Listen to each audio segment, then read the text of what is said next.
خواب میں پرنسس اندرا کے ساتھ فضا کا سفر ظاہر کرتا تھا کہ وہ اس مہم میں میری شریک سفر بنے، اور اس کے ساتھ شب وصل منانے کا مطلب غالباً یہ تھا مجھے اپنی مہم میں کامیابی نصیب ہوگی، کیونکہ شب وصل خوشی اور کامیابی کی علامت ہوتی ہے۔ مگر خواب میں شہزادی بدر منیر کے ساتھ وصل نہیں ہوا، اور وہ جام گر کے ٹوٹ گیا تھا جو مجھے پلانا چاہتی تھی۔ شاید کامیابی میں آخری مرحلے پر کوئی مشکل درپیش ہو، لیکن اس نے باندی کو دوسرا جام بھرنے کا حکم دیا تھا، یعنی کامیابی کی امید منقطع نہیں ہوئی تھی۔ سوچا شاید میرے خواب کی یہی تعبیر ہو، شاید کچھ اور ہو، لیکن خواب اور واقعات میں ایک مانوی مشابہت ضرور پیدا ہو رہی تھی۔ میں نے بے چینی سے پوچھا، اندرا کہاں ہے؟ اسی لمحے پرنسس اندرا خیمے میں داخل ہوئی۔ اس کے پیچھے پیچھے دگل، کریاپا اور چھوٹے ماموں فیروز بخت بھی تھے۔ جو ہی نیپالی مزدوروں نے مجھے پٹی باندھے بستر پر بیٹھے دیکھا، دروازے ہی میں ٹھٹک کے رہ گئے۔ کوئی بھی ان کی حیرت کا مطلب نہ سمجھ سکا، مگر میں بھانپ گیا تھا کہ کیوں ٹھٹکے ہیں۔ میری شکل ہو بہو ابو سے ملتی ہے۔ جب دگل اور کریاپا نے دیکھا تو شاید انہیں مجھ پر پنجابی صاحب کا دھوکا ہوا۔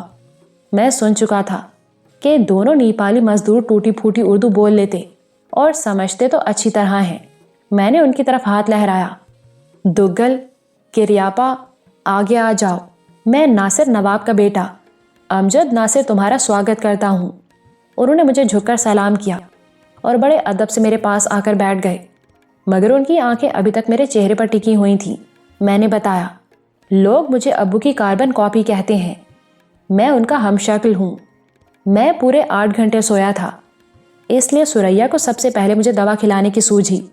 اس نے دوا کھلائی، شوربہ پلایا اور پیرو کو چائے بنانے کا حکم دے کر پرنسس کے ساتھ ہی بیٹھ گئی۔ اس اثنا میں دگل سے کچھ رسمی باتیں ہوتی رہیں۔ انہوں نے کھانا یہیں کیمپ میں کھایا اور ہماری میزبانی سے بڑے خوش تھے۔ پرنسس اندرا کہنے لگی، امجد تم پہلے ان کی کہانی سن لو، دوسری باتیں پھر ہوں گی۔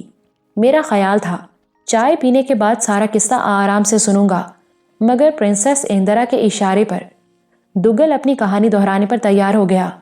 میں نے صرف اتنی تاکید کی کہ وہ واقعات کو ذرا تفصیل کے ساتھ بیان کرے تاکہ ان کا ہر پہلو سامنے آ سکے۔ دگل نے اپنی آپ بیتی اس طرح شروع کی، صاحب یہ 16-17 برس پہلے کی بات ہے، جب مجھے اور کریاپا کو بودھ پجاریوں کے ایک پارٹی کے ساتھ تبت کا سفر کرنا پڑا۔ دراصل تبت کے دلائی لامے نے لہاسا میں بودھ پجاریوں اور بھکشوؤں کی ایک سبھا بلائی تھی، اور اس کے نائب بنجن لاما نے آس پاس کے بودھ دیسیوں کو سندیش بھیجا تھا۔ چنانچہ دائی لیکھ کے بودھ مندر کو بنجن لاما کا بلاوا آیا۔ سرکار کی آگیا لے کر دائی لیکھ کے بڑے پجاری اور کچھ بھکشوؤں نے تبت یاترا کی تیاری شروع کر دی۔ نیپال اور تبت کے درمیان یوں تو صدیوں سے آمد و رفت جاری ہے، مگر پہاڑی سفر بڑا دشوار گزار ہوتا ہے۔ برفانی راستوں کے علاوہ راہزنوں کا دھڑکا بھی لگا رہتا ہے۔ پچھلے وقتوں سے دستور چلا آتا ہے کہ مسافر قافلوں اور پارٹیوں کی صورت میں سفر کرتے ہیں، کیونکہ کبھی کبھی برف پوش پہاڑوں پر بارش، ہوا اور برف کے طوفان تباہی کا سندیش لے کر آتے ہیں، اور اکیلے دکیلے آدمیوں کے کھو جانے کا ڈر ہوتا ہے۔ ہم غریب مزدور آدمی دائی لیکھ کے پورب ہاتھ ایک بستی میں رہتے ہیں۔ کریاپا ہی میرے پاس خبر لے کر آیا کہ بڑا پجاری اور کچھ بھکشو لہاسا جا رہے ہیں۔ انہیں اپنی پارٹی کے لیے بار بردار خچروں اور مزدوروں کی ضرورت ہے۔ میرے اور کریاپا کے پاس بھی ایک خچر تھا۔ وہ لوگ 1 روپیہ یومیہ اجرت دے رہے تھے۔ سفر کا کھانا پینا ان کے ذمہ تھا، اور واپسی 3 مہینوں کو طے پائی تھی۔ اس طرح ہر مزدور کو 90 روپے ملنا تھے، مگر بڑے پجاری نے 10 روپے انعام کے بڑھا دیے تھے اور 100 روپے فی کس کی رقم لگا دی تھی۔ میری عمر ان دنوں 20-21 برس کے لگ بھگ تھی، جسم مضبوط، پھر جوانی کا لہو۔ میں کام کاج میں بڑا پھرتیلا تھا، مگر ان دنوں 8-10 آنے کی مزدوری بھی مشکل سے ملتی تھی اور کئی دن بھٹکنا پڑتا تھا۔ میں تھا بھی کنوارا۔ یوں تو مکھیا کی لڑکی پیاری سے میرا پریم چل رہا تھا، مگر بیاہ کے لیے پھوٹی کوڑی جیب میں نہیں تھی۔ کریاپا نے 3 مہینوں میں 100 روپے کی خوشخبری سنائی تو من میں لڈو پھوٹنے لگے۔ سوچا 100 روپے مل گئے تو پیاری سے بیاہ کر کے گھر بسا لوں گا، مگر باپو نے بول دیا، ارے تبت میں کیا لینے جائے گا، جان جوکھوں کا سفر ہے، جو روکھی سوکھی ملتی ہے یہیں کھا۔ پچھلے برس ایک آدمی تبت گیا تھا اور لوٹ کے نہیں آیا۔ میں نے ماں کے کان میں پھونک دیا تھا کہ 100 روپے بہت ہوتے ہیں، پیاری سے بیاہ ہو جائے گا۔ چنانچہ اس نے میری حامی بھری اور بولی، میرا دگل اتنا کمزور نہیں کہ لہاسا کا سفر نہ کر سکے، صرف 3 مہینے کی تو بات ہے، آخر بہو بھی گھر لانی ہے۔ اس طرح باپو راضی ہو گیا۔ دوسرے دن کریاپا کے ساتھ بودھ مندر پہنچ گیا اور پجاری سے بات پکی کر لی۔ اس نے آدھی رقم پیشگی دے دی۔ میں نے چاندی کے 50 روپے لا کر ماں کے سامنے ڈھیر کیے تو میرا ماتھا چوم کے فوراً پیاری کو بلایا اور اسے کہنے لگی، بس دگل تیسرے مہینے گھر لوٹے گا تو تیرے ساتھ اس کا بیاہ رچا دوں گی۔ پیاری بھی خوش ہو گئی اور مجھے ایک طرف لے جا کے بولی، میں تیری راہ تکتی رہوں گی، بس 3 مہینوں سے ایک دن اوپر نہ لگانا۔ تیسرے دن میں گھر والوں سے اور کریاپا بیوی بچوں سے رخصت ہو کر بودھ پارٹی کے ساتھ ہو لیے۔ پارٹی میں کل 15 آدمی تھے، ایک بڑا پجاری، 5 بھکشو، ایک رہبر اور 8 مزدور، جن میں کریاپا اور میں بھی شامل تھے۔ ڈائی لیکھ کے بودھ پجاری اور بھکشو پہلی بار لہاسا جا رہے تھے، اس لیے وہ دلائی لاما اور بنجن لاما کی خاطر کچھ قیمتی سوغاتیں اور لہاسا کی بودھ خانقاہ کے لیے بڑے بیش قیمت چڑھاوے لے کر جا رہے تھے، جو میرے اور کریاپا کے خچروں پر لادے گئے تھے۔ نیپال اور تبت کے درمیان گریٹ ہمالیہ کا سلسلہ ہائی کوہ گویا بلند و بالا فصیل کی طرح حائل ہے۔ سربفلک پہاڑ اور برفانی چوٹیاں آسمان سے باتیں کرتی دکھائی دیتی ہیں۔ کھٹمنڈو کی جانب دنیا کی بلند ترین چوٹی ماؤنٹ ایوریسٹ، جو 29,028 فٹ اونچی ہے، اپنے وسیع و رفیع ہولناک دامن پھیلائے کھڑی ہے۔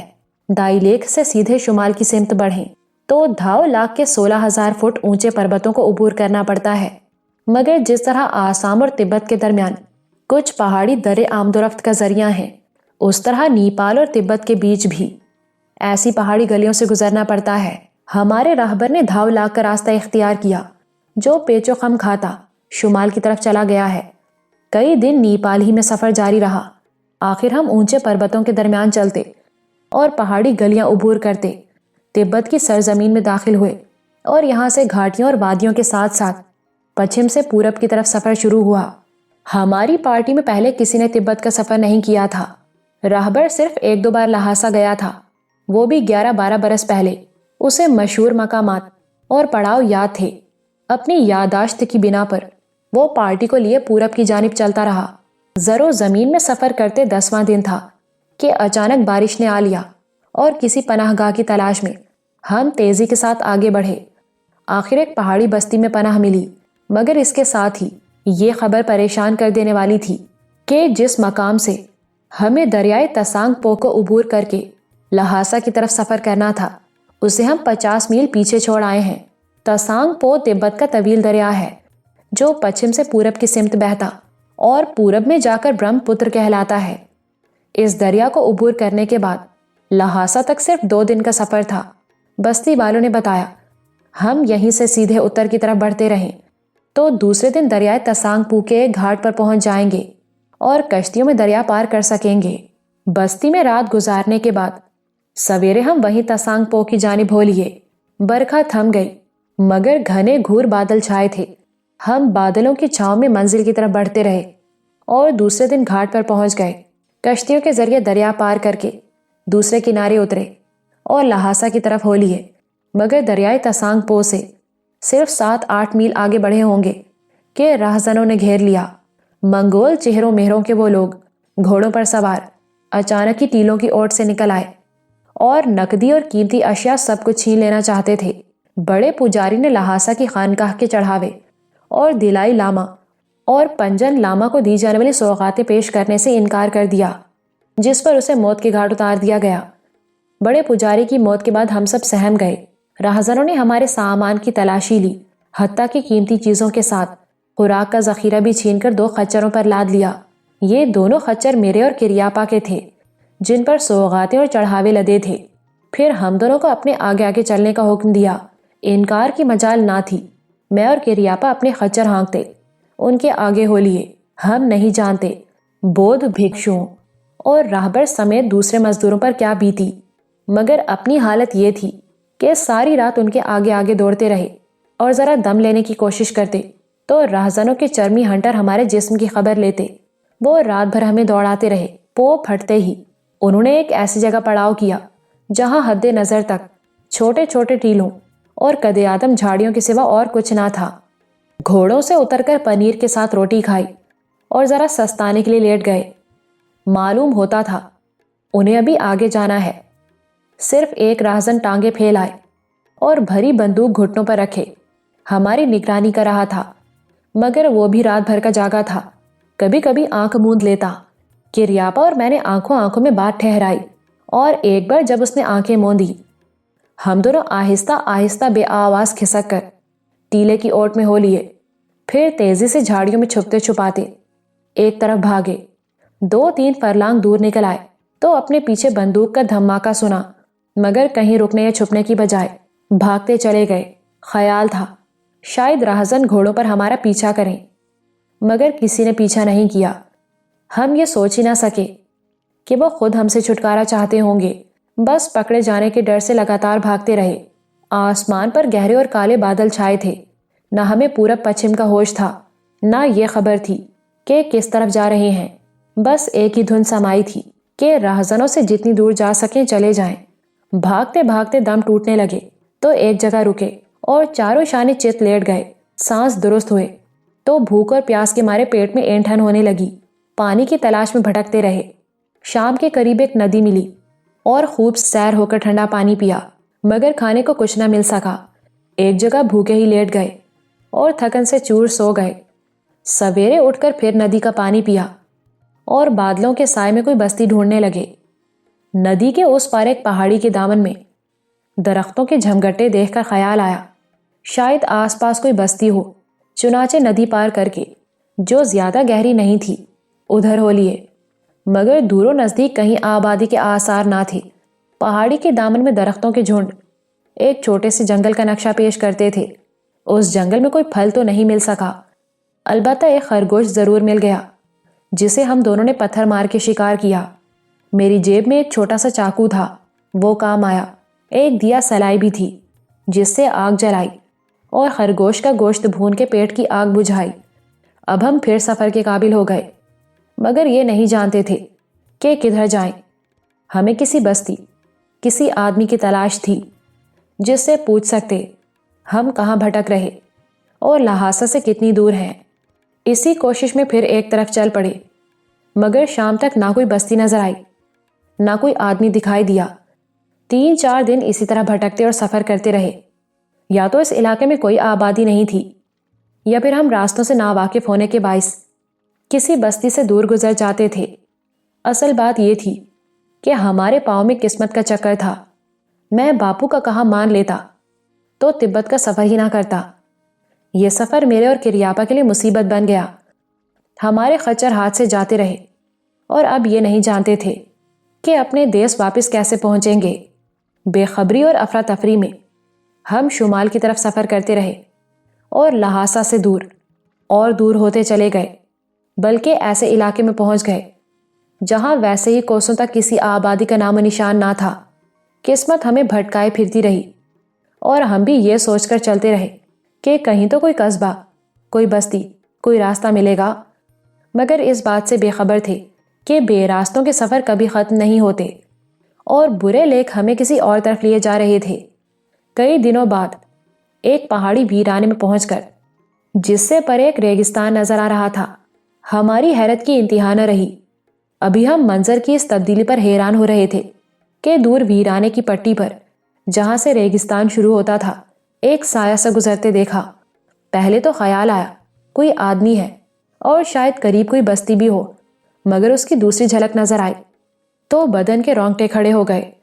وہ آدمی نہیں بلکہ آدمی نما بہت بڑا بن مانس تھا۔ ہم نے فوراً رخ بدلا اور پورب کی طرف بھاگے۔ ادھر کئی میل دور ایک چٹان کسی اونٹ یا زرافے کی طرح لمبی گردن اٹھائے جیسے آکاش کے سینے میں جھانک رہی تھی۔ اس انوکھی لمبوتری چٹان کے بہت پرے سرسبز پہاڑوں کا سلسلہ دکھائی دیا۔ ہماری مثال ان گم کردہ مسافروں کی سی تھی جو اپنی منزل کھو دینے کے بعد خود بھی راستوں کی دھول بن جاتے ہیں۔ ہم کسی ٹھکانے یا بستی کی تلاش میں ان پہاڑوں کی طرف ہو لیے 4-5 میل کا فاصلہ طے کر کے ایک چھدرے جنگل میں چلنے لگے، جہاں درخت تو کوئی تھا مگر کریر کی بڑی بڑی جھاڑیاں بکثرت تھیں۔ کریروں کے اس جنگل میں کچھ دور ایک چشمہ بہتا دیکھ کر جان میں جان آئی، کیونکہ پیاس سے برا حال ہو رہا تھا۔ ہم نے چشمے کے کنارے لیٹ کر جانوروں کی طرح پانی پیا۔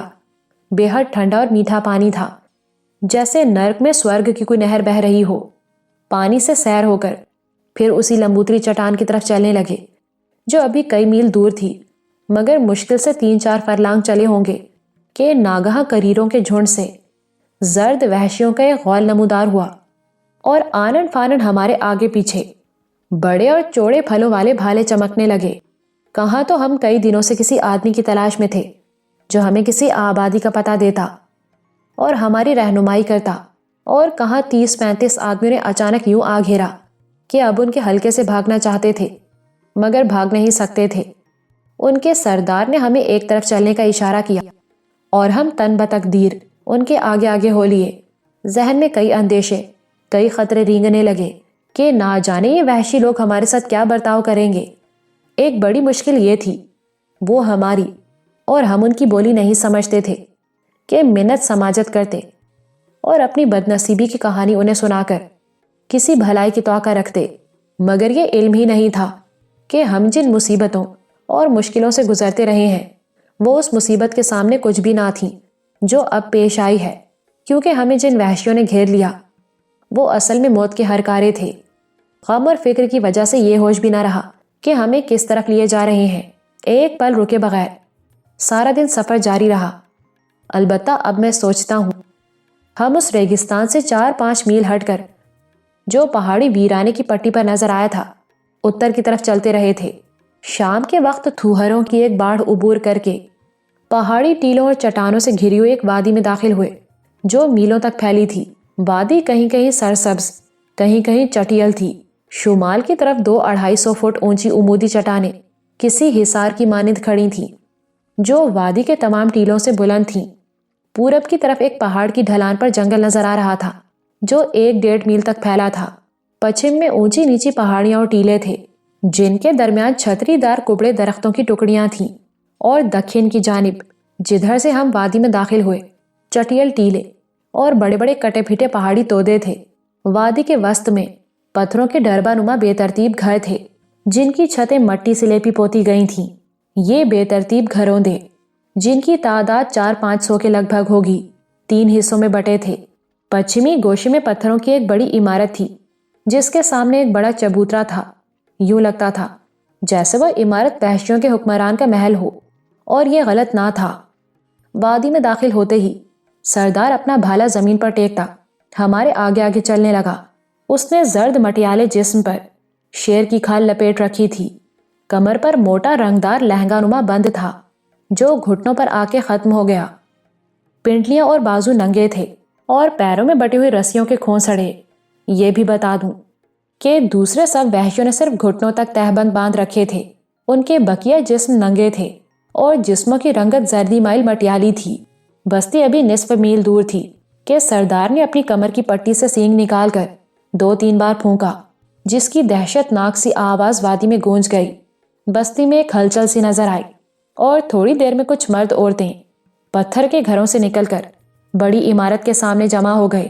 چبوترے پر دائیں بائیں 2 بڑی مشعلیں روشن کر دی گئیں کیونکہ شام کا اندھیرا گہرا ہو رہا تھا۔ جب ہم وہاں پہنچے سردار نے مجھے اور کریاپا کو چبوترے کے سامنے اس طرح کھڑا کر دیا کہ ہمارے منہ محل کی جانب تھے اور چہروں پر مشعلوں کی روشنی پڑ رہی تھی۔ وہاں عورتوں نے بھی مردوں کی طرح گھٹنوں تک تہبند یا لہنگے باندھ رکھے تھے، البتہ ان کے زرد مٹیالے جسموں پر کمر کے اوپر چولیاں بھی تھیں۔ سروں پر بالوں کی 10-10 12-12 مینڈیاں گوندھ کر گردن پر یا تو ان کا جوڑا بنا لیا گیا تھا یا انہیں کسی رنگدار دھاگے سے باندھ کر پشت پر چھوڑ دیا تھا۔ عورتوں اور جوان لڑکیوں نے چاندی کے بھدے زیور بھی پہن رکھے تھے۔ مردوں نے ہماری آمد پر خوشی کا اظہار نہیں کیا۔ انہوں نے دیکھ لیا تھا جو لوگ ہمیں پکڑ کے لائے وہ خالی ہاتھ تھے، ان کے پاس لوٹ کا کوئی مال و اسباب نہیں تھا۔ غالباً وحشی مسافروں کو گرفتار کر کے لوٹ کا مال آپس میں بانٹ لیتے تھے، مگر ہمارا قافلہ تو بہت پیچھے دریا تسانگ پو کے آس پاس ہی لٹ گیا تھا اور بے رحم قسمت ہم دونوں کو ادھر ہانک لائی تھی۔ البتہ عورتیں ہمیں دلچسپی کی نظروں سے دیکھنے لگیں۔ اسی اثنا میں ہمارے سامنے کی عمارت یا محل سے نکل کر 27-28 برس کی ایک جوان مٹیالی عورت، جس کے چہرے پر زردی کے ساتھ ساتھ ہلکی سی سرخی کی جھلک بھی تھی، مشعلہ کی روشنی میں چبوترے پر نمودار ہوئی، جسے دیکھتے ہی سب وحشی عورتیں اور مرد گھٹنوں تک جھک گئے۔ پتہ چلا کہ جھکی ہوئی لمبوتری آنکھوں اور بھاری پپوٹوں والی وہ جوان عورت ان کی ملکہ تھی۔ اس نے گھٹنوں تک سرخ رنگ کا تہبند باندھ رکھا تھا، سڈول بازوں پر سرخ پھندے لٹک رہے تھے، کانوں میں چاندی کے بالے اور سر کی دونوں جانب سے بالوں کی پتلی پتلی مگر لمبی لمبی درجنوں مینڈیاں اس کے کھلے سینے پر چلمن کی طرح لٹک رہی تھیں، جن کے درمیان اتنے ہی لمبے لمبے رنگین دھاگے بھی آویزاں تھے۔ کمر کی بائیں جانب تہبند پر 2 دھاریوں والا کھانڈا چمک رہا تھا۔ پیروں میں کسی چھال کے ریشے سے بنی ہوئی گندھی ہوئی جوتیاں تھیں۔ اس نے چبوترے پر آتے ہی سردار سے اپنی بولی میں کچھ کہا۔ سردار نے کچھ جواب دیا، جس پر ملکہ نے 2 دھارا کھانڈا کمر کے تسمے سے نکال کر ہاتھ میں پکڑ لیا اور چبوترے سے اتر کر ہمارے پاس آ گئی۔ ایک پل کے لیے ہم دونوں نے یہی سمجھا شاید ہمارا کام تمام کرنے والی ہے کہ ریاپا نے گھبرا کر اپنے بیوی بچوں کی دہائی دی اور رحم کی بھیک مانگی۔ سردار نے اپنی خوفناک آواز میں سے جھڑک دیا، مگر ملکہ نے اشارے سے پوچھا کہ وہ کیا کہتا ہے، کہ ریاپا نے بھی اشاروں میں اپنے بیوی بچوں کا ذکر کیا اور اپنی بات کسی حد تک سمجھانے میں کامیاب رہا۔ ملکہ، جس کا نام مجھے بعد میں معلوم ہوا کہ تموچا تھا، یکلخت میری طرف مڑی اور اپنی لامبی لامبی آنکھوں سے گھورنے لگی۔ پھر اس نے سر کے اشارے سے پوچھا اور غالباً یہ پوچھا کہ میں بھی بیوی بچوں والا ہوں۔ میں نے نفی میں سر ہلایا کہ ریاپا اسے میری طرف سے سمجھانے لگا کہ میں ابھی کنوارا ہوں۔ تموچا کے رویے میں فوراً تبدیلی ہوئی اور اس نے کریاپا کی طرف کھانڈا لہرا کر سردار کو کوئی حکم دیا۔ اسی وقت سردار اسے 5-6 وحشیوں کے گھیرے میں لے کر ایک طرف چل پڑا۔ کریاپا کا واویلا مجھے سنائی دے رہا تھا، مگر ہم ایک دوسرے کی مدد نہیں کر سکتے تھے۔ پھر ملکہ نے ان وحشیوں سے جو میری نگرانی کر رہے تھے کچھ کہا اور پلٹ کر چبوترے پر ہو لی اور اپنے محل میں واپس چلی گئی۔ اس کے جاتے ہی وحشی مجھے بھالوں سے ہانکتے ایک جانب چلنے لگے۔ غالباً چاند کی 7ویں یا 8ویں رات تھی، مگر آسمان پر کہیں گہرے کہیں ہلکے بادل چھائے تھے، اس لیے کبھی چاندنی کا مدھم سا اجالا ہو جاتا، کبھی اندھیرا پھیل جاتا۔ اسی اجالے اندھیرے میں چلتے وحشی مجھے بستی سے 1.5 فرلانگ دور ایک ٹیلے کے پاس لے گئے، جہاں ایک غار کا دہانہ دیکھ کر خیال آیا شاید یہاں میری گردن مارنے یا مجھے قید کرنے لائے ہیں۔ اندر داخل ہوئے تو کچھ اور ہی نقشہ نظر آیا۔ دراصل وہ ایک لمبی کھوہ سی تھی، جس کے آخری سرے پر مدھم سا دیا ٹمٹما رہا تھا۔ اس کی روشنی میں 80-90 سال کا ایک بوڑھا، جس کے سر اور داڑھی کے بال سفید ہو رہے تھے اور چہرے پر جھریوں کی لکیریں پڑ رہی تھیں، گھٹنوں تک تہبند باندھے بچھونے پر تنہا بیٹھا جیسے پوجا پاٹ کر رہا تھا۔ چاروں وحشی اس کے سامنے جھک گئے۔ میں سمجھ گیا بوڑھا وحشیوں کو پروہت یا پیشوا ہے۔ ایک وحشی نے بوڑھے سے کچھ کہا۔ اس نے مجھے غور سے دیکھا، ہاتھ بڑھا کر ایک تاکچہ نما پتھریلے سوراخ سے چاندی کا پاسا نکالا، اسے ایک چھوٹی سی ڈبیا میں ڈال کر ہلایا، پھر پاسا پھینکا اور اسے دیکھ کر مجھے بیٹھنے کا اشارہ کیا۔ میں بوڑھے کے سامنے بیٹھ گیا تو اس نے میری دائیں کلائی میں سرخ رنگ کا ایک موٹا دھاگا باندھ دیا، جسے میں اپنی گرفتاری کا اشارہ سمجھا۔ اس عجیب و غریب کاروائی کے بعد وحشیوں نے مجھے اٹھایا اور اس کھوہ سے نکل کر واپس چل پڑے۔ تھوڑی دیر بعد ہم پھر ملکہ کے محل کے سامنے پہنچ گئے اور اب کے چبوترا پار کر کے دروازے تک چلے گئے۔ وہاں وحشیوں نے مجھے 2 نیزہ بردار عورتوں کے سپرد کیا۔ وہ مجھے لے کر ایک کمرے میں پہنچ گئیں، جہاں پیتل کا بہت بڑا چراغ جل رہا تھا اور اس کی روشنی میں ملکہ تموچا ایک رنگدار بستر پر پاؤں لٹکائے بڑی شان سے بیٹھی تھی۔ پہرے دار عورتوں نے مجھے اس کے سامنے پیش کیا۔ فوراً ہی ایک عورت پتھر کی کٹوری میں گہرے نسواری رنگ کا ایک سیال لے کر آئی، جو مجھے پینے کے لیے دیا گیا۔ ایک پل کے لیے میں کانپ گیا، بھلا اس کٹوری میں میرے لیے زہر کے علاوہ اور کیا ہو سکتا تھا؟ تموچا نے مجھے دیکھا اور اسے پینے کا اشارہ کیا۔ میں نے کٹوری منہ سے لگائی اور کڑوا کسیلا زہر پی لیا۔ عورت نے خالی کٹوری میرے ہاتھ سے لے لی، پھر وہ دونوں پہرے دار عورتوں کے ساتھ کمرے سے نکل گئی اور کمرے کا دروازہ باہر سے بند ہو گیا۔ میرے جسم میں ایک تیز سنسنی دوڑنے لگی۔ جیسے تیزاب کسی شے کو کاٹتا اور جوش دیتا ہے۔ اسی اثنا میں تموچا نے مجھے اپنے پاس آنے کا اشارہ کیا۔ یہ کہہ کر دگل خاموش ہو گیا۔ میں نے پوچھا، پھر کیا بیتی تم پر؟ صاحب، آپ نے کہا تھا میں ہر بات کھول کر بیان کر دوں، اور جو کچھ ہم پر بیتی تھی جوں کا توں بتا رہا ہوں، مگر تموچا کے کمرے میں جو کچھ گزری وہ بات بیان کرنے کی نہیں۔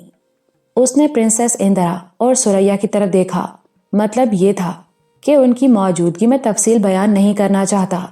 اس سے پہلے کہ میں کچھ کہتا، پرنسس اندرا جو اس کہانی میں گہری دلچسپی لے رہی تھی مجھ سے انگریزی میں مخاطب ہوئی۔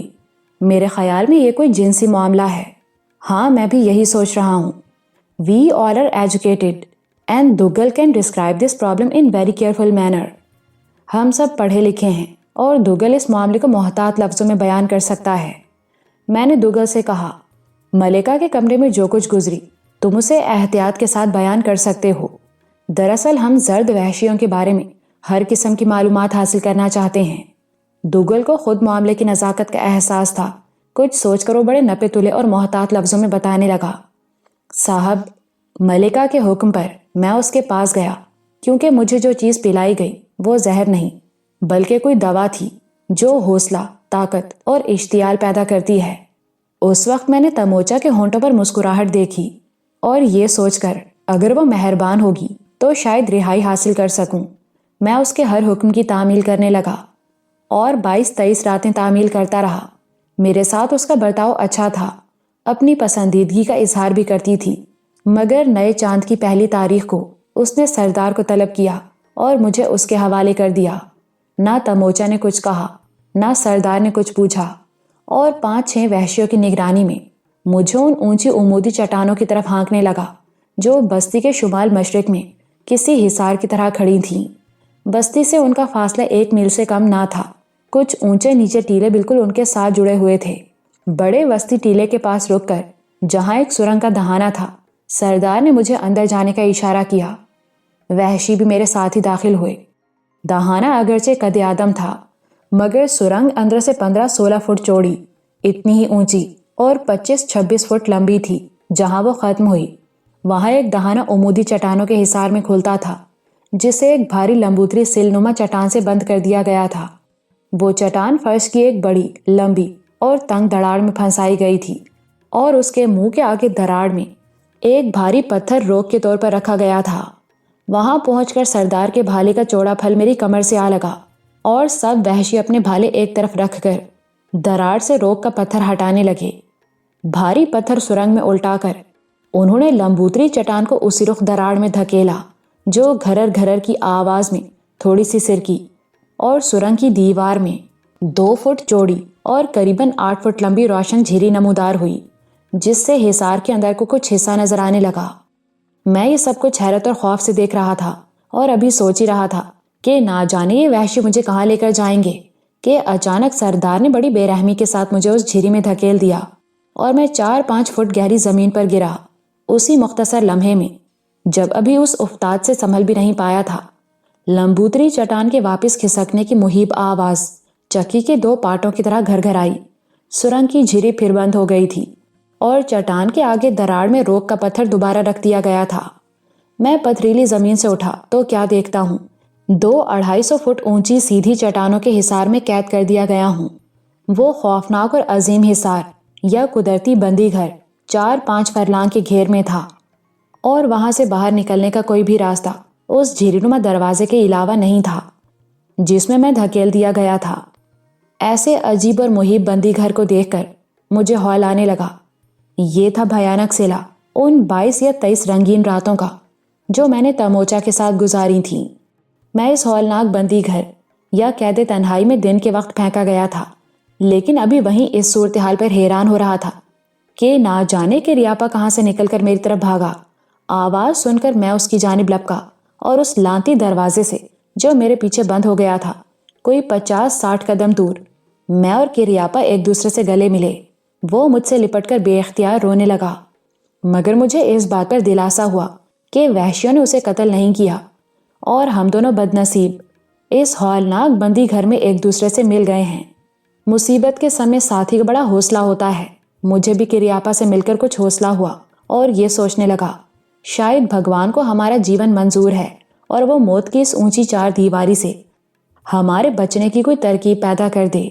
سنسار میں ہر آدمی کسی نہ کسی دھوکے اور فریب کا شکار ہوتا، یا پھر شاید مشکل وقت میں جھوٹے سہارے ڈھونڈتا ہے کہ شاید یوں ہو جائے یا یوں ہو جائے، مگر حقیقت کبھی کبھی بڑی خوفناک شکل میں ظاہر ہوتی ہے اور سب خیالی سہارے کانچ کی طرح ٹوٹ پھوٹ جاتے ہیں۔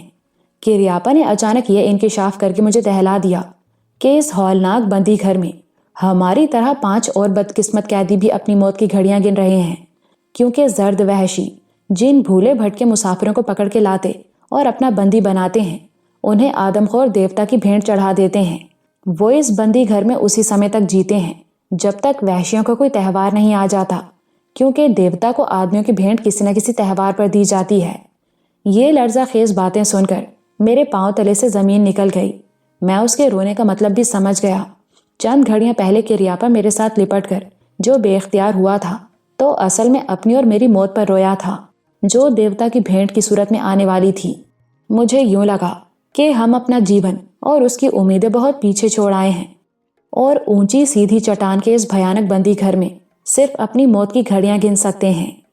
شاید کریاپا اسی غم میں بہت کمزور اور دبلا پتلا ہو گیا تھا، مگر اس نے ایک اور خوفناک انکشاف کیا کہ یہاں ہر قیدی کو کچھ جڑیں دی جاتی ہیں جنہیں وہ کوٹ کر آٹے کی طرح باریک کرتا اور اس کی روٹی پکا کر کھاتا ہے، اور وہ جڑیں اتنی کم ہوتی ہیں کہ آدمی کا پیٹ نہیں بھرتا۔ اپنی اس بپتا کو سنا کر میرے بارے میں پوچھا کہ میں اتنے دن کہاں رہا ہوں، پھر خود ہی بولا تم قید میں نہیں رہے، نہ تمہیں کوئی سزا دی گئی، کیونکہ تمہارے جسم پر اذیت اور تکلیف کا کوئی نشان نہیں۔ میں نے بتا دیا کہ ملکہ تموچا کا مہمان رہا ہوں اور میری راتیں اس کے کمرے میں گزری ہیں۔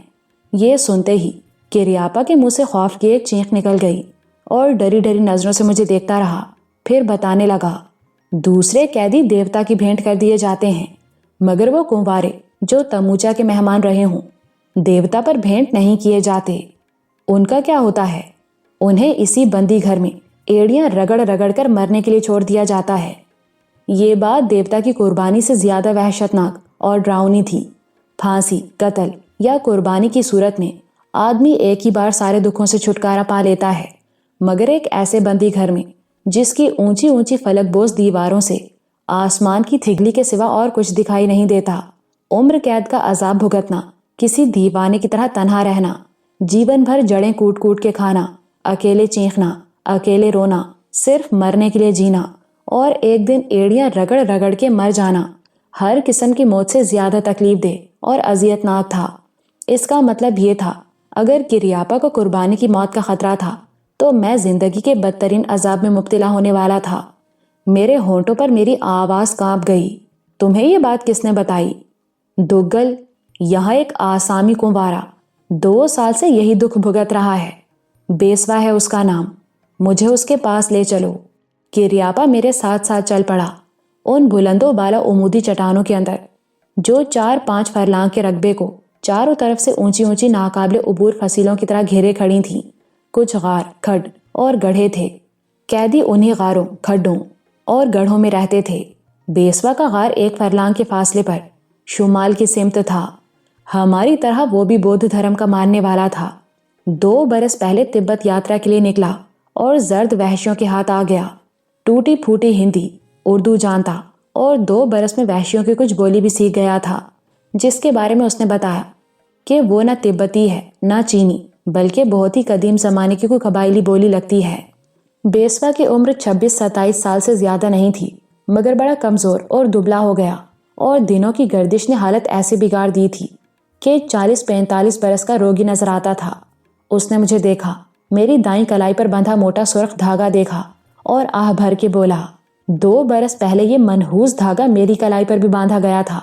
پھر اپنی کلائی دکھائی جس پر سرخ رنگ کا میلا کچیلا دھاگا ابھی تک بندھا تھا، اور بتانے لگا یہ دھاگا تموچا کا انتقام ہے جو صرف کنوارے نوجوانوں سے لیا جاتا ہے۔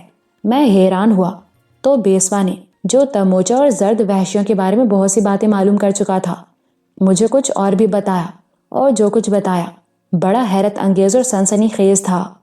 جب وحشیوں کے بادشاہ روئی کی تیسری بیوی یا تیسری ملکہ بھی مر گئی تب اس نے تموچا کو اپنی نئی ملکہ بنایا، جو قبیلے کی سب سے خوبصورت لڑکی اور صرف 14 برس کی کنواری تھی۔ زوئی خود 70 سال کا بوڑھا اور ایک ناکارہ مرد تھا، جسے غار نشین پیشوا اور معالج کا تیار کیا ہوا نسواری نسخہ بھی وہ قوت اور حرارت نہ دے سکا جس کی تموچا کو ضرورت تھی۔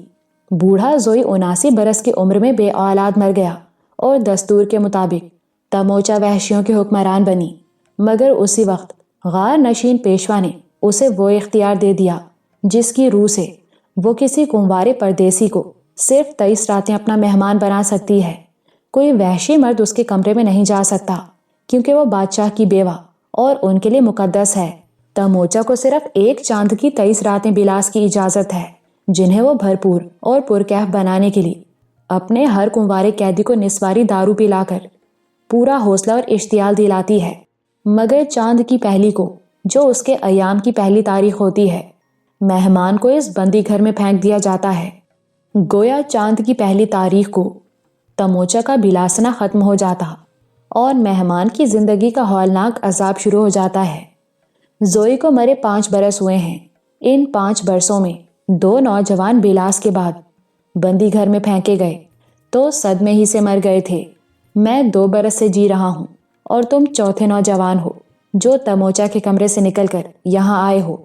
اب تمہیں اور مجھے اس وقت تک جینا ہے جب تک موت ہمارے پاپ اور دکھ کا لیکھا چکانے نہیں آ جاتی، کیونکہ جو نوجوان مقدس تموچا کے کمرے میں باریابی کا شرف حاصل کر لیتے ہیں انہیں لومبارو کے آگے نہیں ڈالا جاتا۔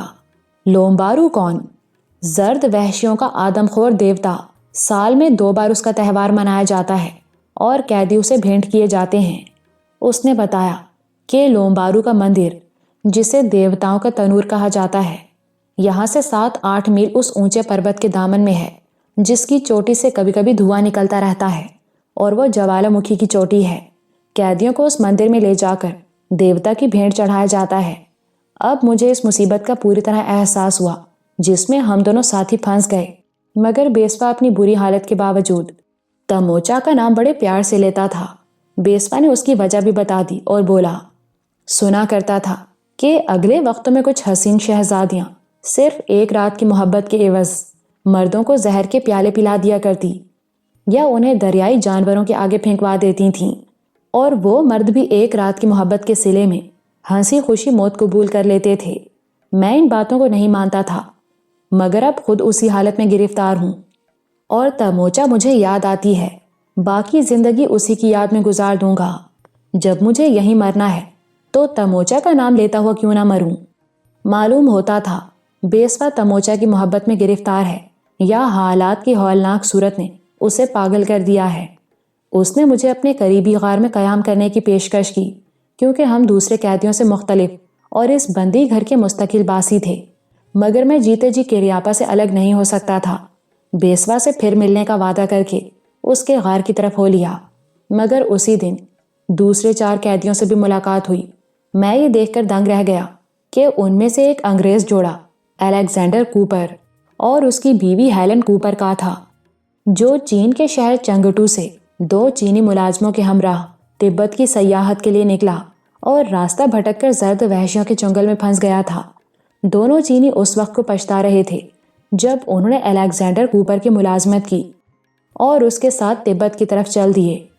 ان میں ایک کا نام چاؤ اور دوسرے کا نام ینگ سی تھا۔ میں اور کریاپا نہ چینی زبان سمجھتے تھے نہ انگریزی، اس لیے ان کے ساتھ بات چیت سے معذور تھے، مگر سب لوگ چونکہ ایک ہی غم کی رسی میں بندھے ہوئے تھے، لہٰذا پہلے ہی دن ایک دوسرے سے قدرتی لگاؤ ہو گیا۔ بیچاری ہیلن کوپر اپنے 2 کم سن بچوں کے غم میں نڈھال ہو گئی تھی، جنہیں وہ چنگٹو میں ایک سہیلی کے پاس چھوڑ آئی تھی۔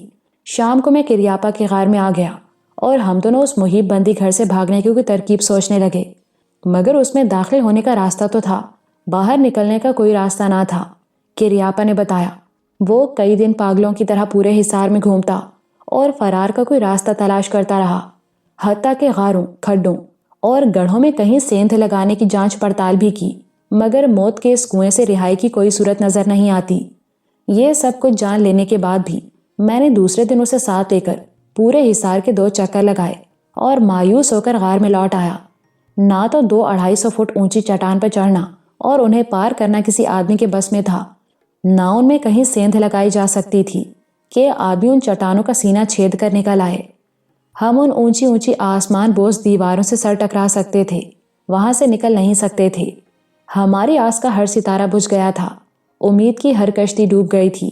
اور پھر اس بندی گھر میں جو دن گزرنے لگے وہ ایسے تھے جیسے ہم اپنی ارتھیاں اٹھائے پھرتے اور اپنا ہی کریا کرم کر رہے ہوں۔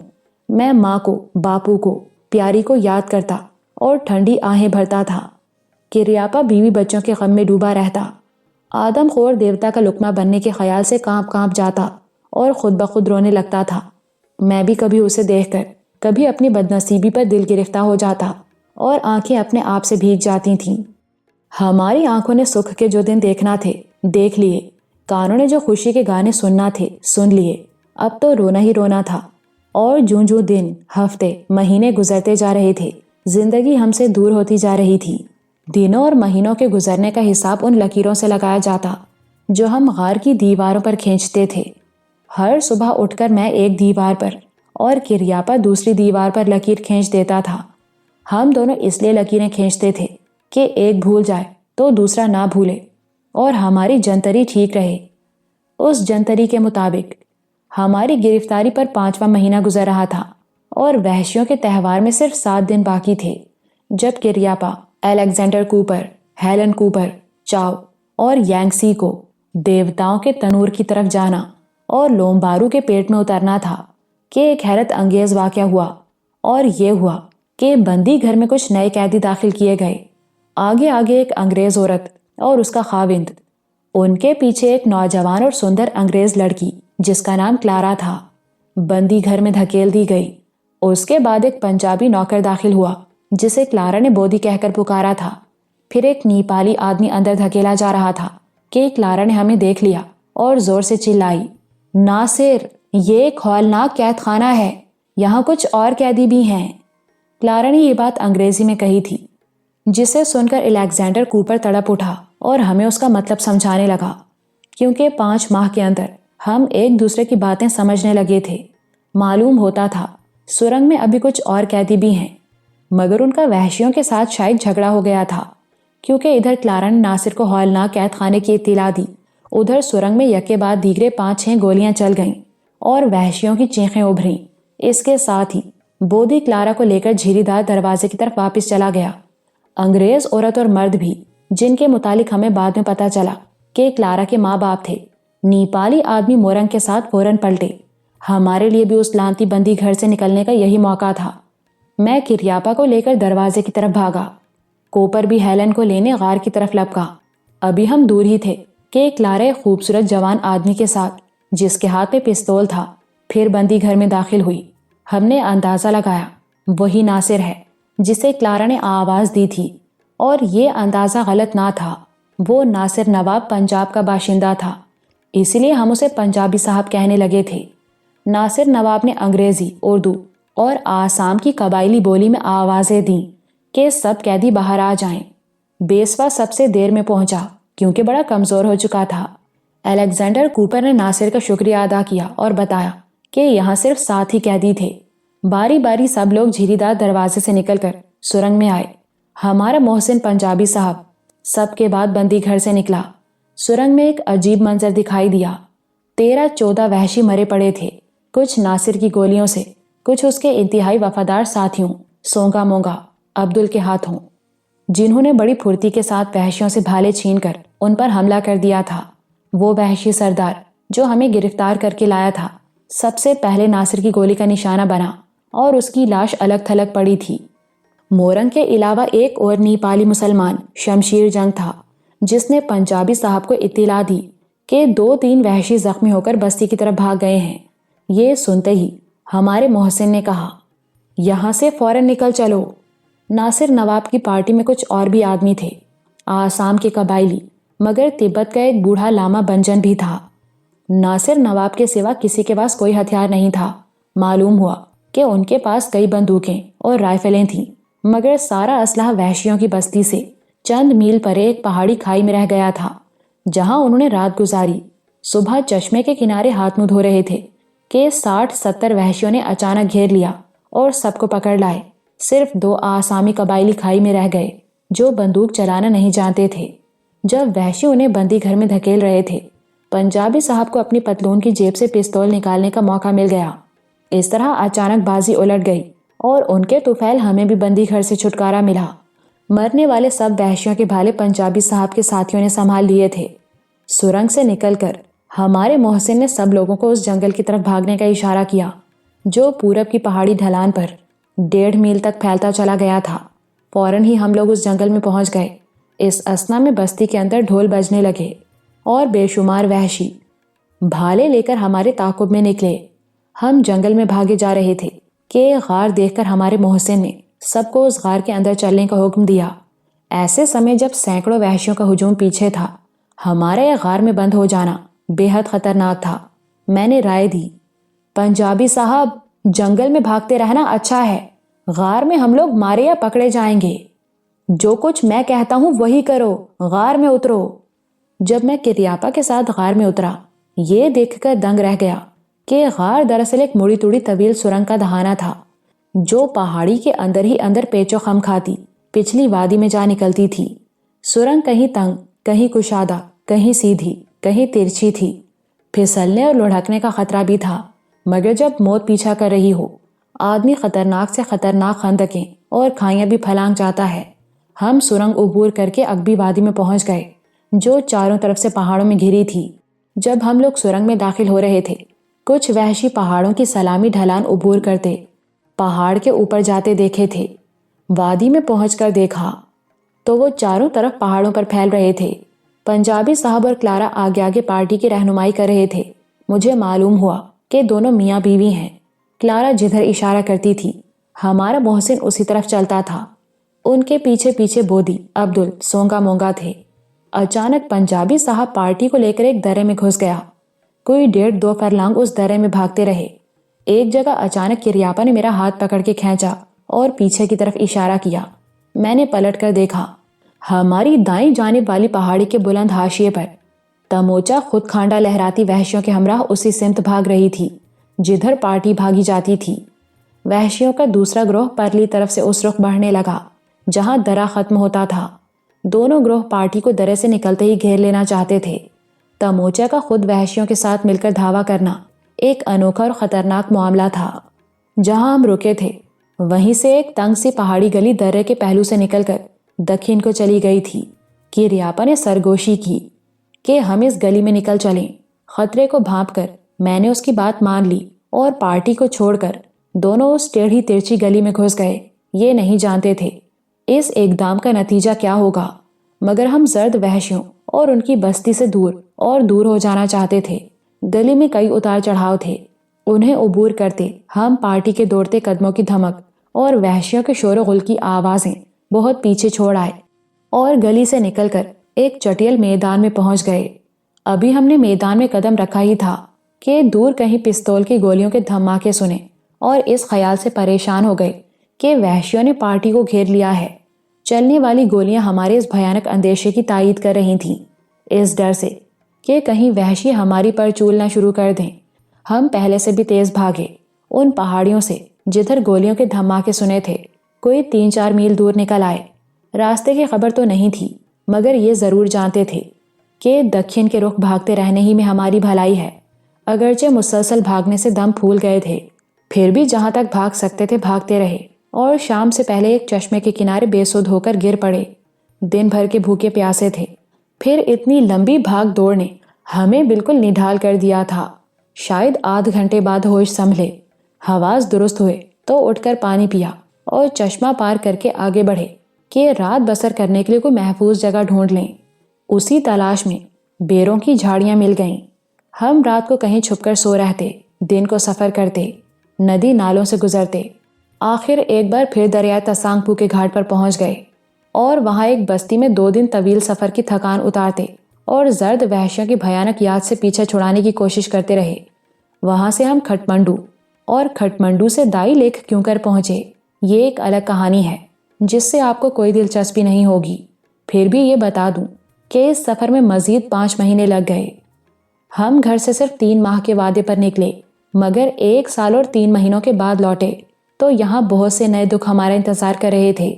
ماں میرے صدمے میں مر چکی تھی، باپو پاگل ہو گیا تھا، مکھیا نے یہ سن کر کہ میں تبت میں کہیں مر کھپ گیا ہوں، پیاری کا بیاہ کہیں اور کر دیا تھا۔ اس نے بیاہ سے پہلے زہر کھا کر جان دینے کی کوشش کی، مگر بروقت پتہ چل جانے پر پیاری کی جان بچ گئی، اور اب وہ دائی لیک سے دور ایک گاؤں میں اپنے پتی کے گھر رہتی تھی۔ کریاپا کی بیوی کا بھی دیہانت ہو گیا تھا اور اس کے بچے اپنے ماموں کے ہاں پل رہے تھے۔ یہ تھا ہمارے سفر کا صلہ یا انت۔ موت کے بگولے ہماری خوشیوں کو تاراج کرتے گزر گئے اور اس نے ہمارے کئی رشتے کاٹ دیے تھے۔ بربادی نے گھروں میں جھاڑو پھیر دی، سکھ برباد ہو گئے اور دکھوں کے نئے کواڑ کھل گئے تھے۔ اب یوں لگ رہا تھا جیسے ہم اپنا پورا جیون کہیں انجانے راستوں میں گم کر آئے اور خود اسی گمشدہ جیون کی پرچھائی بن گئے ہیں۔ یہ سب کچھ زرد وحشیوں کے آدم خور دیوتا کی قربانی اور ان کی مقدس ملکہ تموچا کی 23 رنگین راتوں کے طفیل ہوا۔ نہ جانے بھگوان کس لیے ہمیں بھٹکا کر اس بھیانک دنیا میں لے گیا تھا، اور کیوں اس نے ہمارے لیکھوں کے بہی کھاتے پر دکھ ہی دکھ لکھ دیے ہیں۔ کبھی کبھی جی میں آتا ہے جس طرح وحشیوں نے ہمارے جیون کا سکھ چھین لیا، کاش اسی طرح ہم بھی اپنے انتقام کے بھالے ان کے سینوں میں گاڑ سکیں، مگر آدمی اتنا بے بس ہے کہ جو سوچتا ہے وہ کر نہیں سکتا۔ یہ ہے ہماری سفر کی کہانی، جس میں آپ کے والد ناصر نواب اور دوسرے لوگوں کے نام بھی آتے ہیں۔ آپ پوچھیں گے کہ اس پارٹی کا کیا ہوا جسے ہم چھوڑ آئے تھے، تو ہم اپنے محسن پنجابی صاحب، جن کے ذریعے ہمیں ہولناک بندی گھر سے نجات ملی، اور دوسرے لوگوں کے بارے میں کچھ نہیں جانتے کہ ان پر کیا بیتی۔ کئی برس کے بعد آج جنگل میں بودھی کو اچانک دیکھ کر گمان ہوا کہ وہ لوگ بھی لوٹ آئے ہوں گے، مگر راجکماری سے پتہ چلا کہ پنجابی صاحب کی پارٹی سے صرف بودھی ہی اپنے حواس کھو کر واپس آ سکا، دوسرا کوئی آدمی نہیں لوٹا۔ یہ سن کر مجھے اور کریاپا کو بڑا دکھ ہوا، مگر اس دنیا میں ہر آدمی کو اس کے حصے کا دکھ ملتا ہے۔ دن پنچھی کی طرح اڑتے گزر جاتے ہیں، مگر بیتے دنوں کے دکھ اجاڑ گھونسلوں کی طرح باقی رہ جاتے ہیں۔ یہ کہہ کر دگل خاموش ہو گیا۔ نوٹ: اس کہانی کا نفس مضمون، اظہار کا اسلوب اور بیانیہ تو دگل کا ہے، مگر میں نے اس کا مطلب اپنے الفاظ میں بیان کیا ہے۔ 15 برس کے بعد پہلی بار ابو کے اس سفر کی کچھ روداد معلوم ہوئی جو انہوں نے 3 جون 1914 کو گارو بستی سے کسی نامعلوم منزل کی طرف کیا تھا۔ سفر کے دوران وہ اپنے حالات بڑی تفصیل کے ساتھ لکھ کر بھیجتے رہے تھے، مگر گارو بستی سے روانگی کے بعد ان کا کوئی خط موصول ہوا تھا، نہ کوئی اطلاع مل سکی تھی کہ وہ کہاں چلے گئے، ان پر کیا بیت گئی۔ دگل کی کہانی سے میرے قارئین نے اندازہ کر لیا ہوگا کہ انہوں نے جس علاقے کی طرف سفر کیا وہ مہذب دنیا سے کوسوں دور اور پیغام رسانی کے ذرائع سے محروم تھا، اس لیے ہمیں ان کی کوئی خبر نہ مل سکی۔ مگر دگل کی زبانی اس بات کی تصدیق ہو گئی کہ ابو پارٹی سمیت، جس کی رہنمائی ویران مندر کا مرد اسرار بنجن اور گارو قبیلے کا سردار زولائی کر رہے تھے، ان وحشیوں کی بستی تک جا پہنچے جو ایک عجیب الخلقت درندے لومبارو کی پوجا کرتے تھے۔ اس بستی میں ان پر جو بھیانک سانحہ گزرا اور جس کی طرف دگل نے اشارہ بھی کر دیا تھا، اس نے ہم سب کو بے چین کر دیا۔ 15 برس پہلے کا غم سوتے کی طرح سریا کی آنکھوں سے پھوٹ نکلا، اور دگل کی کہانی سن کر مجھے اپنا خیمے کے باہر رات کے اندھیرے میں لپٹا ہوا جنگل اور زمین و آسمان کی ہر شے گھومتی اور گردش کرتی محسوس ہونے لگی۔ ہم دونوں بہن بھائی ایک بار پھر ابو کے غم میں ڈوب گئے تھے۔ چھوٹے ماموں نے سریا کو اور پرنسس اندرا نے مجھے سنبھال لیا کہ کہیں میں نڈھال ہو کر بستر پر گر نہ جاؤں، کہیں میرے زخموں میں ہول نہ اٹھے۔ مگر اب ہول زخموں میں نہیں، دل میں اٹھ رہی تھی، اور سینے میں ابو کا غم تازہ ہو گیا تھا۔ دگل اور کریاپا کی کہانی 15 برس کے بعد وہ پہلی شہادت تھی جس نے ابو پر پڑے ہوئے پراسرار حالات کا دبیز پردہ اٹھایا اور ہمیں ان کی صرف ایک جھلک دکھائی، مگر کچھ ایسی سائقہ انگیز تھی وہ جھلک کہ ہمارے دلوں سے پھر دھواں اٹھنے لگا، اور ایسی لرزہ خیز تھی وہ شہادت کہ صبر و قرار کی دیواریں گر گئیں۔ کہتے ہیں وقت گزرتا ہے تو اس کے ساتھ ساتھ لوگ بچھڑنے والوں کو، مرنے والوں کو بھول جاتے ہیں۔ ہم بھی یہی سمجھتے رہے کہ ابو کا صدمہ آہستہ آہستہ بھولتا جا رہا ہے، اور وقت کے مرہم نے ہولے ہولے زخم بھی منتمل کر دیے ہیں۔ مگر کہانی سن کر آنکھیں بھیگیں، دل میں ہول اٹھی، تو پتہ چلا کہ بھولنے کے باوجود ہم ابو کو نہیں بھول سکے۔ وہ آج بھی ہماری یادوں کے آنگن میں اسی طرح چل پھر رہے تھے جیسے 15 برس پہلے چلتے پھرتے تھے، اور ہم ان کے پیروں کی چاپ سن رہے تھے۔ ایک عجیب سی بے چینی، ایک اور ہی طرح کی بے قراری ہمیں کچوکے دے رہی تھی، اور یہ بے چینی، یہ بے قراری اس لیے تھی کہ ہم نے ابو کو اپنے ہاتھوں دفن نہیں کیا تھا۔ دنیا کے کسی قبرستان میں ان کے نام کی ڈھیری نہیں بنی تھی، کتبہ نہیں لگایا تھا۔ یہی وجہ تھی کہ ان کا ذکر سن کر ہمارے آنسوؤں کے دیے بار بار جل اٹھتے تھے، دلوں میں غم کے بھنور بار بار چکر کاٹتے تھے۔ سوریا نے خود ابو کو نہیں دیکھا تھا، ان کی تصویریں دیکھی تھیں، یا پھر ان کے روپ میں مجھے دیکھا تھا۔ مجھے کو ان کی شفقت کا سایہ سمجھتی اور والہانہ پیار بھی اسی لیے کرتی تھی کہ میں اس کا بھائی بھی تھا اور باپ کا روپ بھی۔ چھوٹے ماموں نے اس کے آنسو پونچھے، پرنسس اندرا نے مجھے سنبھالا، تو غم کا سناٹا کچھ کم ہوا۔ اسی وقت پیرو چائے لے کر آ گیا، اور یہ اچھا ہوا تھا کہ توجہ کچھ اور بڑھ گئی۔ ہم اپنا جاگا ہوا غم چائے کی پیالی سے غلط کرنے لگے اور باتوں کا سلسلہ چھڑ گیا۔ دگل کا خیال تھا پنجابی صاحب اور پارٹی کے بچنے کی ایک ہی صورت تھی کہ وہ لوگ اس کھائی تک پہنچ جاتے جہاں اسلحہ رکھا تھا۔ اسی صورت میں وہ زرد وحشیوں سے بچ سکتے تھے، مگر واپس نہیں آئے تو ضرور وحشیوں نے انہیں گرفتار کر لیا ہوگا۔ میں نے فوراً پوچھا، کیا لڑائی میں وحشیوں نے سب آدمی مار دیے ہوں گے؟ صاحب، لڑائی میں مرنا مارنا تو ہوتا ہے، دگل نے جواب دیا، مگر وحشی مسافروں کو جان سے نہیں مارتے، زندہ پکڑتے ہیں تاکہ انہیں اپنے دیوتا پر بھینٹ کر سکیں، اور دیوتا ہی ساری مصیبت کی جڑ تھا۔ اچانک دگل نے ایک نئے خیال کا اظہار کیا، لڑائی میں کچھ آدمی تو ضرور مرے ہوں گے، مگر تموچا پنجابی صاحب کو زندہ ہی گرفتار کرنا چاہتی تھی۔ وہ کیوں؟ میں حیران ہوا۔ میں نے ابھی تک ایک بات آپ کو نہیں بتائی جو پارٹی کے نیپالی مسلمان شمشیر جنگ سے سنی تھی۔ دگل پھر اپنی یادوں کے جنگل میں لوٹ گیا اور کہنے لگا، پارٹی کے ساتھ ہمارا سنگ صرف گھنٹے 1.5 گھنٹے کا تھا، پھر بھی شمشیر جنگ سے میری کچھ باتیں ہوئی تھیں، کیونکہ وہ بھی نیپالی تھا اور وہ باتیں تموچا کے بارے میں تھیں۔ میں نے اسے بتایا کہ تموچا غار والے سے کنوارے قیدیوں کے لیے اجازت لیتی ہے، اور پوچھا تھا کیا ان کی پارٹی میں کوئی ایسا نوجوان نہیں تھا جس کے لیے اجازت لی گئی ہو۔ پھر شمشیر جنگ نے کیا بتایا؟ صاحب، اس نے ایک عجیب بات بتائی تھی، اور عجیب بات یہ تھی کہ پارٹی میں صرف 2 کنوارے تھے، سونگا اور مونگا، مگر تموچا نے غار والے سے پنجابی صاحب کے لیے اجازت مانگی تھی، اور غار والے نے ایک بیاہتا آدمی کے لیے پاسا نہیں پھینکا تھا۔ پھر کیا ہوا تھا؟ پرنسس اندرا نے بڑی بےتابی سے پوچھا۔ تموچا نے سب قیدیوں کو حصار میں بند کرنے کا حکم دیا اور خود غار والے سے ملنے چلی گئی۔ شمشیر جنگ کا خیال تھا وہ پنجابی صاحب کے لیے غار نشین کو منانے گئی ہوگی۔ یہی وجہ ہے کہ جب پارٹی حصار سے نکل بھاگی، تموچا نے خود اس پر دھاوا کیا تھا، اور جب میں نے اسے پہاڑی کے حاشیے پر بھاگتے دیکھا تھا، وہ پنجابی صاحب کی طرف کھانڈا لہرا کر وحشیوں کو کوئی ہدایت دے رہی تھی۔ میں یہ بات سن کر کچھ حیران سا رہ گیا، اور پرنسس اندرا کہنے لگی، جب میں نے دگل سے تموچا کا پرابلم سننے پر اصرار کیا، تب معلوم کرنا چاہتی تھی کہ وہ کس ٹائپ کی عورت ہے۔ میں نے اس کے بارے میں جو رائے قائم کی، دگل نے اس کی تائید کر دی ہے، اور اب میں کچھ اور سوچنے لگی ہوں۔ اور کیا سوچنے لگی ہو سکتا ہے وحشیوں نے پارٹی کے سب آدمیوں کو پھر اپنا قیدی بنا لیا ہو، اور اپنے رواج کے مطابق انہیں قربانی کے لیے دیوتاؤں کے تنور کی طرف بھیج دیا ہو، مگر تموچا نے تمہارے ابو کو اپنے قبضے میں رکھا ہو، کیونکہ اس ٹائپ کی عورت جب کسی مرد کو اپنا بنا لینا چاہتی ہے تو اس کی رکھوالی بھی کرتی ہے۔ سوریا، مامو فیروز، دگل اور کریاپا اس کے ہم خیال نظر آئے۔ یہ خیال تھا بھی بڑا خوش کن کہ شاید ابو بچ گئے اور وحشیوں کی بستی میں تموچا کے اسیر ہوں۔ سوریا کی بے چینی میں کچھ اور اضافہ ہو گیا، بڑے مضطرب لہجے میں بولی، بھائی جان، ممکن ہے ابو زندہ ہوں۔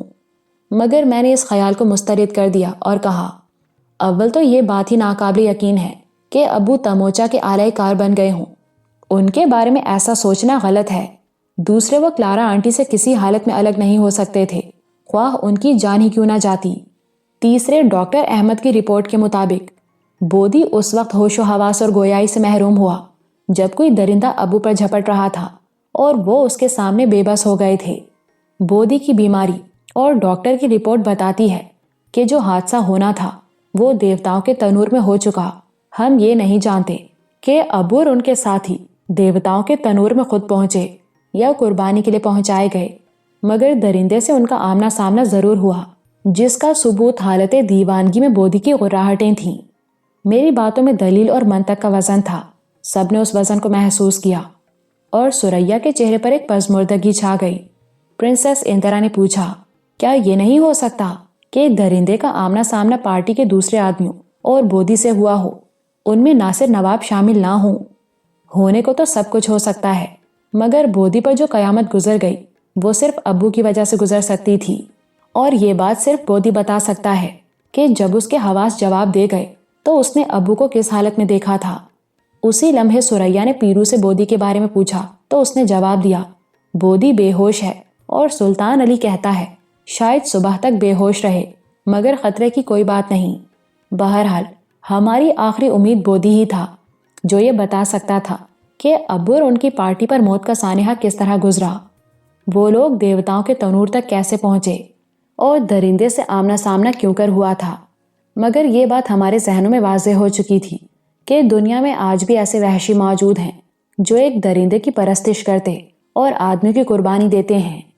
اس وحشیانہ قربانی کے بارے میں ہم سب اپنے اپنے طور پر کچھ سوچ رہے تھے، اور غالباً ہر کوئی یہی سوچ رہا تھا کہ انسانی زندگی بہرحال دنیا کی ہر شے سے افضل و برتر ہے جسے کسی درندے کی بھیٹ نہیں چڑھایا جا سکتا۔ شاید ہم نے اپنے اپنے ذہن میں کوئی فیصلہ بھی کر لیا تھا، مگر اس کا اظہار نہیں کر پا رہے تھے۔ دگل کی کہانی نے ایک سوگوار سی کیفیت پیدا کر دی تھی، اور کچھ نئی پریشانیاں، کچھ نئی اداسیاں ہمارے ذہنوں کی کوٹریوں میں آ کر یوں بیٹھ گئی تھیں جیسے کسی مرنے والے کی یاد میں لوگ گھر کے آنگن میں بچھی دری پر خاموش و دل گرفتہ سے آ کر بیٹھ جاتے ہیں۔ ہماری حالت بھی پرسہ دینے یا پرسہ لینے والوں کی سی تھی۔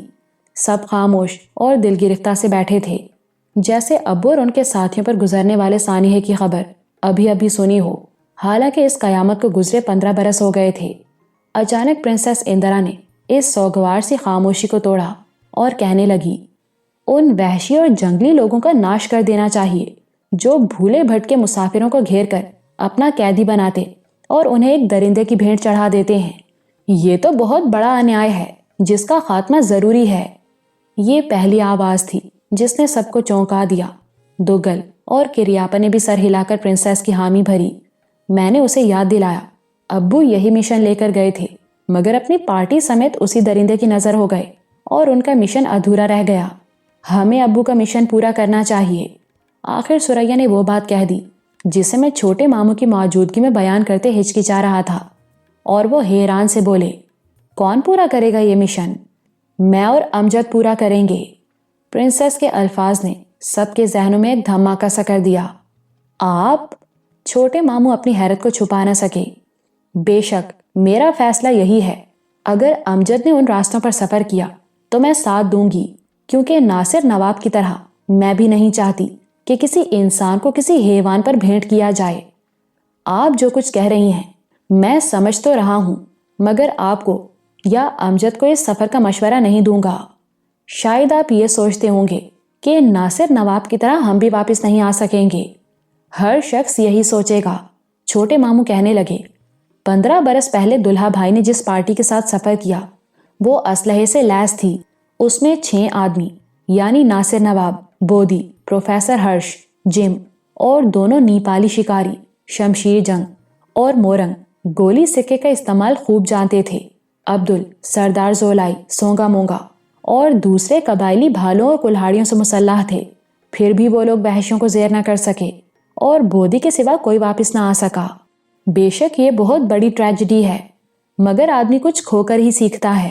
ہم وہ بھول نہیں کریں گے جو ان لوگوں نے کی جنہیں ہم کھو چکے ہیں۔ بھول؟ ماموں نے پرنسس کو حیرت سے دیکھا۔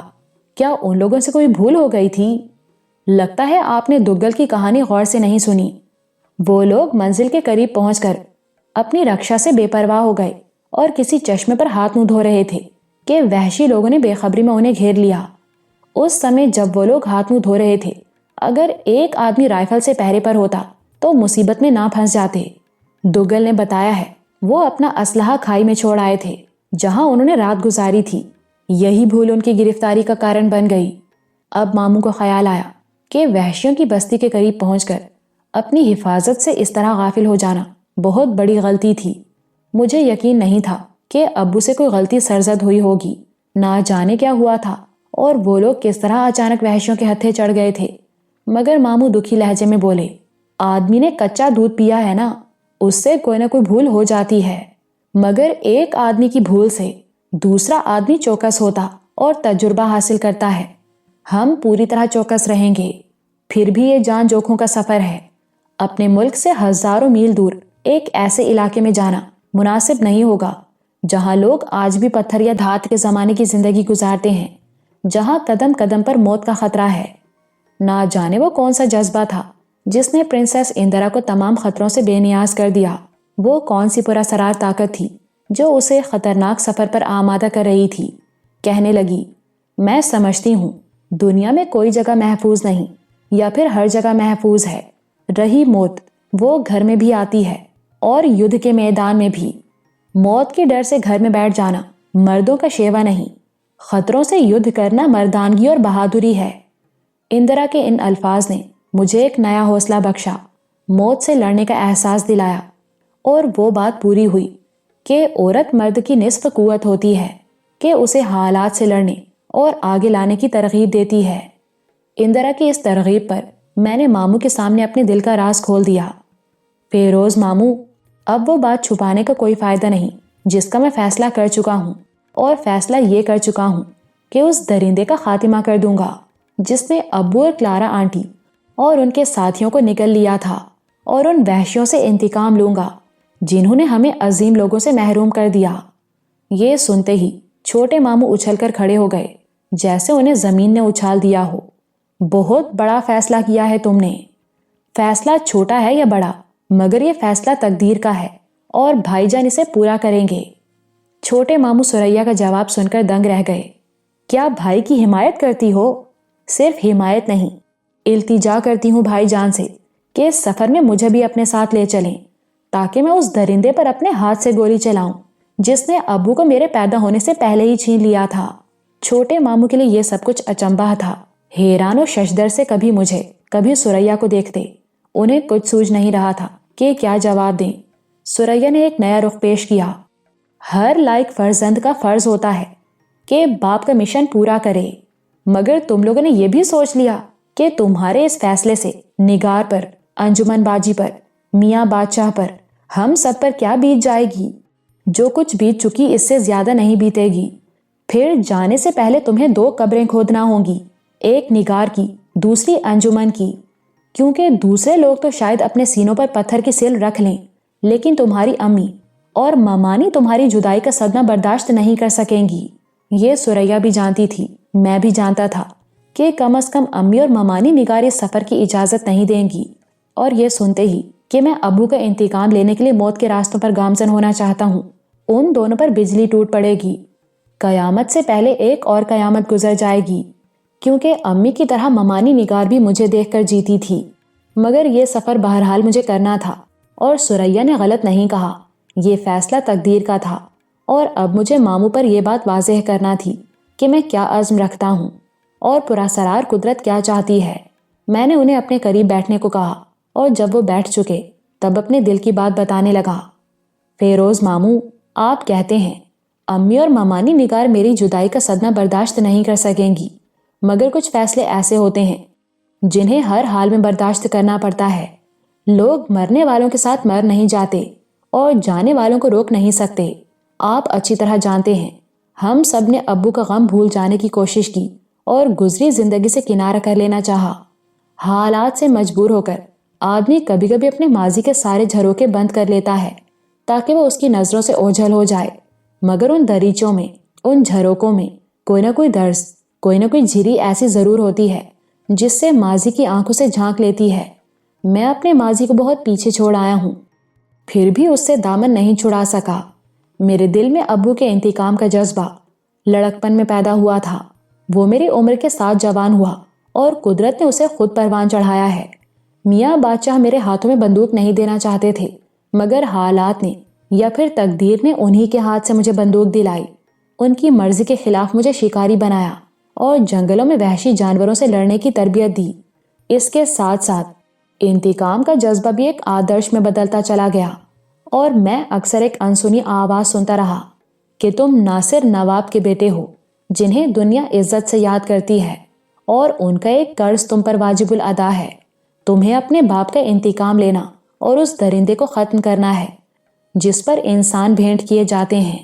تمہیں دنیا سے اس لعنتی رسم کا خاتمہ کرنا ہوگا، جب ہی تم اپنے باپ کی شہرت میں حصہ لے سکو گے۔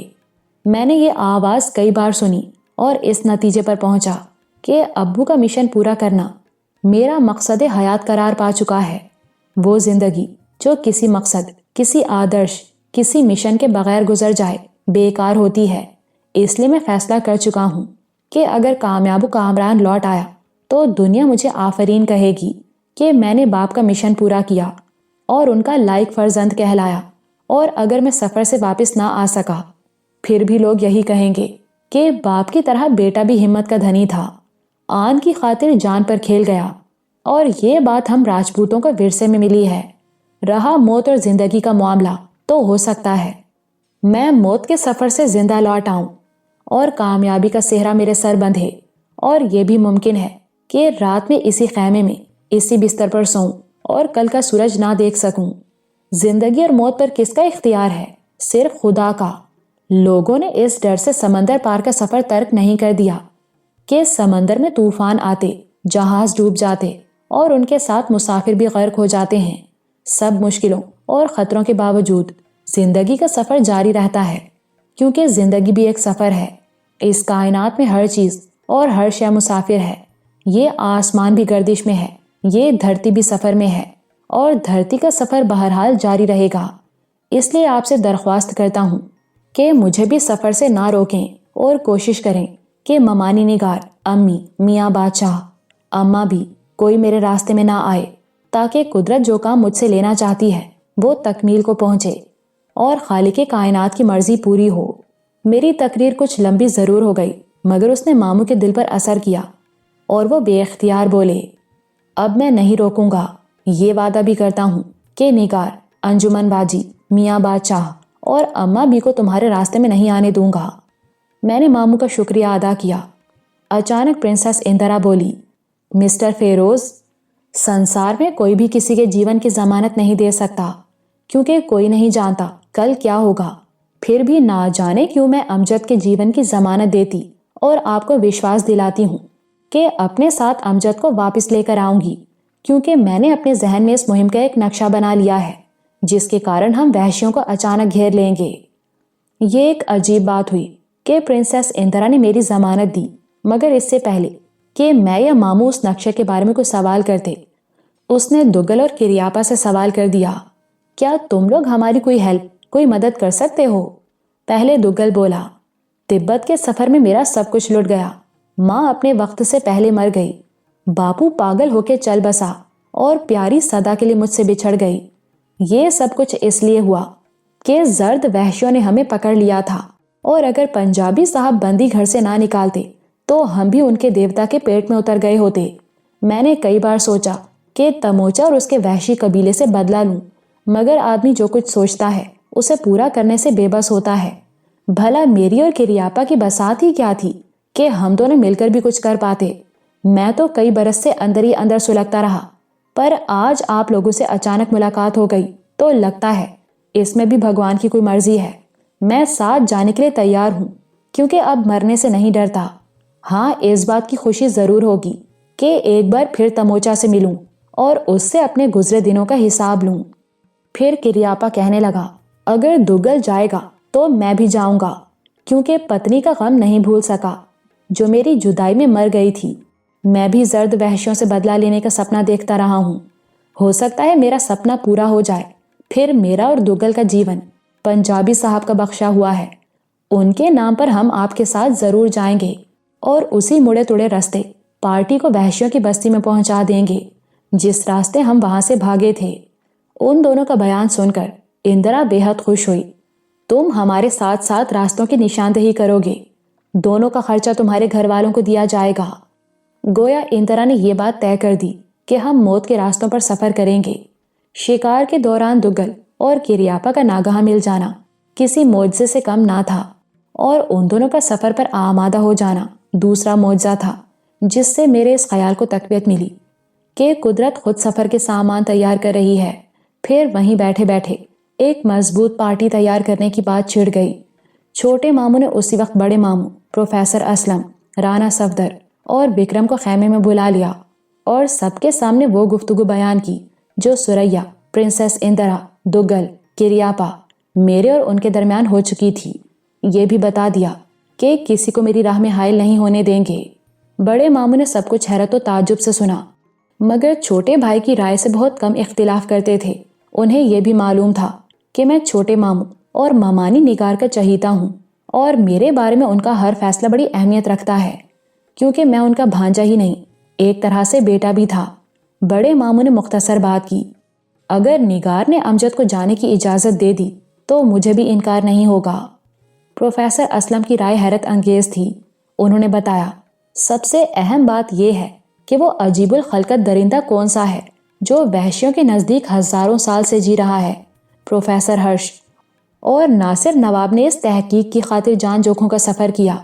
اسے ہلاک کرنے کا منصوبہ ثانوی تھا۔ ہم لوگ سائنس کی دنیا میں رہتے ہیں اور یہ سفر اس لیے بھی ضروری ہے کہ پروفیسر ہرش، ناصر نواب اور کلارا ناصر اس درندے کے بارے میں جو تحقیق کرنا چاہتے تھے اسے پورا کیا جائے، کیونکہ آج کی دنیا میں اتنا عظیم الجثہ اور 70-80 فٹ طویل جانور کہیں موجود نہیں۔ یہ تحقیق علم حیوانات کے ساتھ علم الاجسام اور طبقات الارض سے بھی تعلق رکھتی ہے۔ کیا معلوم اس علاقے کی زمین اور آب و ہوا میں ایسے اجزاء موجود ہوں جو کسی عظیم الجثہ جانور کی پیدائش و افزائش کے لیے سازگار ہوں۔ رہا زرد وحشیوں سے انتقام لینے اور انسانی قربانی کی لعنتی رسم ختم کرنے کا معاملہ، تو جیسے امجد کا مقصد حیات اور پرنسس اندرا کا آدرش ہے اسی طرح ہمارا بھی ہے، کیونکہ دنیا سے ایسی رسوم کا کلا کما کرنا ضروری ہے جس سے انسانیت کی تذلیل ہوتی ہے۔ اس لیے میں اس سفر میں امجد اور پرنسس اندرا کا ساتھ دوں گا۔ میرے پاس الفاظ نہیں تھے کہ میں اپنے محترم اور شفیق استاد کی اس عنایت کا شکریہ ادا کر سکتا جو انہوں نے میرے حال پر کی تھی، کیونکہ سفر میں ان کی شمولیت کے اعلان نے صورتحال کو یکسر تبدیل کر دیا، اور ان کے بعد رانا صفدر اور وکرم نے بھی ہمارے ساتھ جانے کی خوشخبری سنا دی۔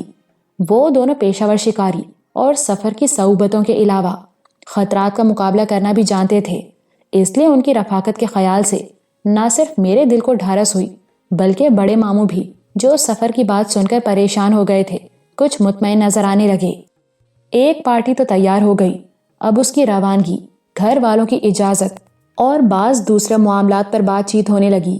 میں نے پارٹی کی قیادت کے لیے پروفیسر اسلم کا نام تجویز کیا، جسے سب نے بخوشی قبول کر لیا۔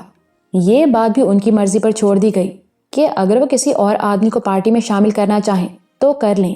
روانگی کے لیے 1 اگست کی تاریخ مناسب سمجھی، اور یہ بھی طے ہو گیا کہ ہم لوگ آسام کی طرف سے ہی تبت میں داخل ہوں گے، کیونکہ اس راستے ریل اور کشتی کے سفر کی سہولتیں حاصل تھیں۔ رانا صفدر نے یہ بات بھی طے کر دی کہ 31 جولائی کو ہم سب دہلی ریلوے اسٹیشن پر اکٹھے ہوں گے اور وہیں سے آسام کی طرف روانگی ہوگی۔ ہمیں سب سے زیادہ فکر دگل اور کریاپا کی تھی، جن کے بغیر یہ سفر ناممکن تھا۔